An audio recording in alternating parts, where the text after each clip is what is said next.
r/AskReddit. I'm a former nuclear missile officer. I spent years in an underground bunker. Ask me anything. Are you guys on 24/7 video surveillance? Does someone watch what you are doing down there? We are not. We're officers who monitor the missiles and associated security teams, and our security is excellent. I was on alert during the Haitian earthquake and knew about it in real time. Our motion detectors are so good. They detected the quake as it was happening and sent me an alarm that there might be someone trying to tunnel to the missiles. Is someone tunneling to your missiles a real threat? Of course. If someone is digging a long tunnel through frozen tundra to access a nuclear missile, sure bet they don't got good in their heart, as my grandma used to say.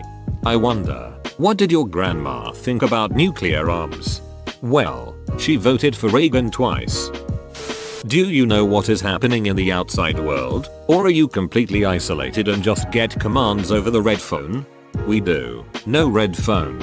That's a bit of a myth. All messages come in encrypted over several different satellite systems. We know what's going on up there. In fact, we had internet installed recently. No, I'm not in the bunker right now. We also have satellite TV and a DVD player. What was the security screening like? Can you tell us how high you're cleared? All missileers require a top secret with a NC2 designation. Stands for Nuclear Command and Control. Means you can look at launch codes. Well, what were they? Up up down down left right BA. You know, I punched that into the console a few times and it didn't do anything except give me 30 extra missiles. Nuke 1234. How did you come across obtaining this job? You have to commission in the US Air Force, so college degree first. Be selected for the duty. It's not hard to get. Most want to be flyers. Then you have to pass a tight security background check and go through rigorous training at Vandenberg AFB in California. Great assignment. I surfed when I wasn't in the training simulator. Oh man, surfing up there is the best. My dad and I surf Jalama all the time. We had our own beach, right near the space launch sites. It was fantastic, except for the great whites. In the event of a nuclear holocaust like Fallout, would your base make a good safe house? Or would it be the center of a feral ghoul infestation? Well, in the Cold War, you expected the Russians to hit you right back with a counter-strike, so our bunkers would be a terrible place to be. On the other hand, a fantastic place to ride out a zombie apocalypse. My dad was a missile officer during the Cold War. He's mentioned that before. They also tracked the USSR satellites, and when they weren't on duty and the satellite was overhead, they would go out and moon it. Thus started the global butts race. Any times you panicked or made a mistake? Where is the missile field? Can you point to it on Google Earth? I made lots of mistakes. Some small, like breaking the toilet. This causes all kind of problems. One or two big ones, like entering the wrong value on retargeting procedure. Fortunately, you have redundancy after redundancy to ensure these are fixed and fixed quick. What's the redundancy procedure on a broken toilet? Inquiring minds want to know. It involves calling a plumber back on base. Can't take hours. Do the plumbers need higher level clearance to go down there too? Does the US Army have a squad of secret facility plumbers on standby? The plumbers are actually airmen or civilians with a secret clearance. They don't see anything, just the toilet, which looks like the commode on an airplane. Did you ever have any luxuries down there, like good meals, beer, or even some McDonald's or other fast food? Great question. We had a chef that would bring us our meals down. Also had a microwave. One of my friends used to bring a campfire stove down and grill steaks. No beer. Drinking while on nuclear alert is, discouraged. Guys, last one to finish has to try and fly the nukes. First off, thank you for the Ask Me Anything. I was wondering if you ever had to run a test unknowingly, as in you got a certain call and you have to respond by doing the entire launch process. Not sure if that makes sense, but at the beginning of the movie War Games this happens and the missile operators are unaware that it is only a simulation. Never. Makes for great cinema, but that's a terrible idea. What if an enemy found out that 70% of people wouldn't launch? If our adversaries suspect our deterrent doesn't work, it wouldn't deter very well. Was there ever any pressure? A time where you thought that there would be a legitimate launch? Care to share? Not once. See above. My understanding is that readiness was high on 9/11, but that's the closest we've gotten since the Cold War. What would have been the target on 9/11? Well, it's not a matter of target. Exactly. The country was attacked. This has only happened a few times in our history. Since World War II, we developed a system that postures the military to respond in the event of an attack. Reservists and guardsmen are activated. Planes start fueling. Navy ships sortie out to sea, etc, etc. The same posturing happens in the missile field. We do things like empty out every unsecured item in the capsule. For example, if we were nuked in retaliation, the capsule would shake so hard a penny would turn into a bullet. That's why we strap into our command chairs like we're sitting in a roller coaster and lock our chairs into the ground. Are there any TV shows or movies that you feel give an accurate depiction of what life is like in an underground bunker? There's a movie called First Strike that was commissioned by the Air Force during the Carter years. It shows a Minuteman II capsule and launch procedures, as well as the rest of the deterrent. It's on YouTube and procedures are quite accurate for a 30-year-old film. What is the process for launching a nuclear missile? The president gave the order to attack. What happens between that moment and you watching the missile leave the silo? What do you do to actually launch the missile? I don't think it's a big red button with a black and yellow plastic cover. Well, most of it is classified. Needless to say, we can execute very quickly if so ordered.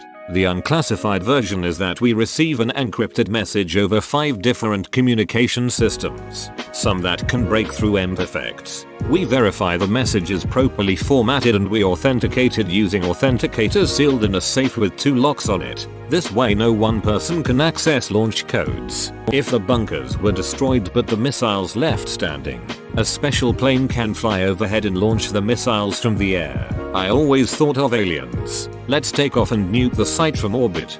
Some that can break through imperfects. Carrier pigeon?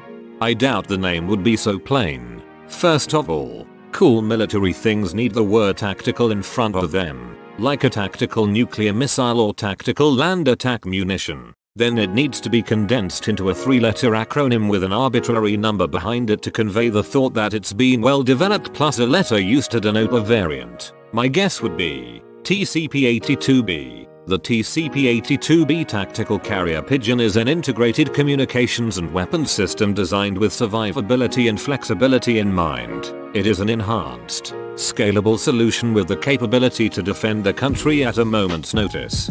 So how much will it cost you to buy and train 30 pigeons? $23 billion. Senator. Approved. Stamp noise. A special plane can fly overhead and launch the missiles from the air. Kinda scary.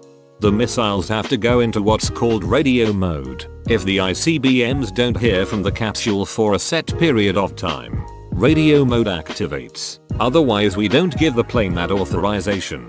That's a very doomsday scenario. Cool to think about the fact that there is a plan in place in case everyone at the nuclear missile base just disappears.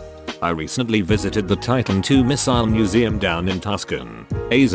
The technology is older than what the OP is probably working with, but the gist of it was this. Keep in mind that this is Cold War technology and has probably advanced significantly. An alarm sounds and a code is read over a loudspeaker into the control room. A safe is unlocked using 2 combinations, each one only known to one of the 2 officers in the control room. From the safe comes a launch code that matches the code read off the speaker, but has 6 or so more characters to complete the code. The full code is entered onto a panel, unlocking the launch mechanism. In the case of the Titan II, a butterfly valve that controls the flow of oxidizer into the rocket motor. A target is selected. Both officers in the control room must turn a key at the same time, authorizing the launch. You push the launch button and that rocket is now going no matter what. Upon launching of the rocket, the silo seals itself from the outside world. Food is stocked for about a month inside and the entire structure floats on giant springs to minimize damage in case the silo is struck with a missile. You can manually open up an escape shaft to leave or allow fresh air into the facility. At this point you're essentially waiting out a nuclear war. Titan II is a super old system, but my understanding is that it's a great tour. They also had a 4-man crew, which is so foreign to me it may as well have been a Russian system. Thanks for doing this. Always wondered about you guys since I watched war games as a kid. So, couple of questions. Are you armed? And if so, are you expected to persuade your crewmate if he won't turn the key when the order comes? You mentioned retargeting your missiles in one answer. Do you know where your missiles are pointed? Or is it more a case of typing in some opaque code that the computer uses to set up the coordinates? I'm pretty sure you don't have a map of the world on a screen with a mouse controlled crosshair on it, but maybe you get to see the lat long. No sidearms. They had them during the Cold War but were long gone by the time I got on crew. Codes. Didn't know where they were pointed, but the information was available if we needed or wanted it. I didn't want it. I may have visualized the target and had reservations about launching. How long does it take to switch targets on those puppies? Is it a complicated or really quick and simple process? We can do it fast. Frighteningly fast, actually. Did the isolation of your working environment affect you in any way? Some find it draining. Others like the quiet. Just like combat, it affects different people in different ways. Is it true that the missiles were set to launch code 00000000000000 for the longest time?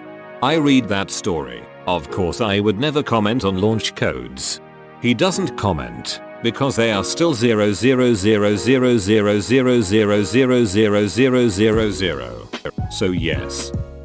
What is the equivalent of the big red button? 4 launch switches. Was there Chinese food? No delivery, alas, unless you brought it and microwaved it. The command bunkers are very, very remote. It was a 2-hour drive from base just to get to the alert site. Hello friend American Jijo buddy. As you can plainly see, I am American just like you. Why not we go to local American bar and drink the Budweiser and hit on the beaches? Okay, my friend. Send instantly message and I meet you shortly. Best comment of the day. Do you guys really wear snuggies? Not everyone, but the uniform standards are relaxed. You sit behind 2 giant steel glass doors. Your crew partner is usually asleep in the rack. So sweats, jeans, anything that's comfortable. On one alert, the equipment that cools our communications equipment broke. Capsule temp spiked up to about 101. I spent that one in my underwear. There is something very strange with the image of a guy sitting in an underground bunker, in his underwear, launching nukes. You're telling me, pal? If you were ordered to fire, would you feel bad for being responsible for the death of millions of people? How much thought do you give the possibility of firing?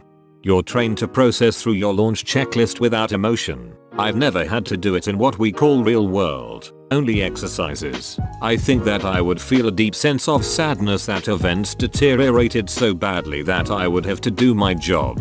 But I think not doing my duty would make me feel worse. We haven't used nukes since 1945. If I received a launch order, we all know it would be a last resort from our country.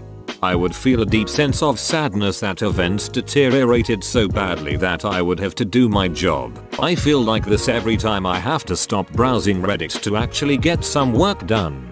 You're a real hero. Was there a time you almost pushed the button?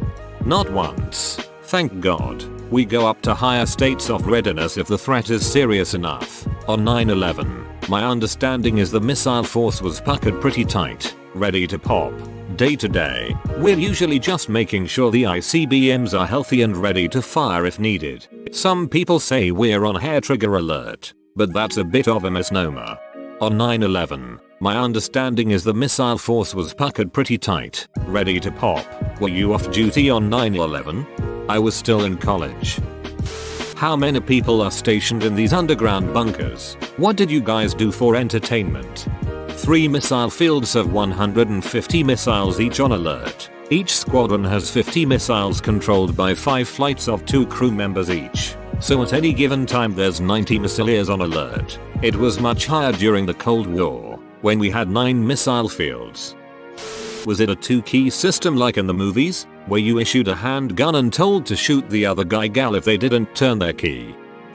Whoa, you made it to the end? You're a ducking beast. Thanks for watching, mate. Make sure to smash that like button and subscribe for more high quality content.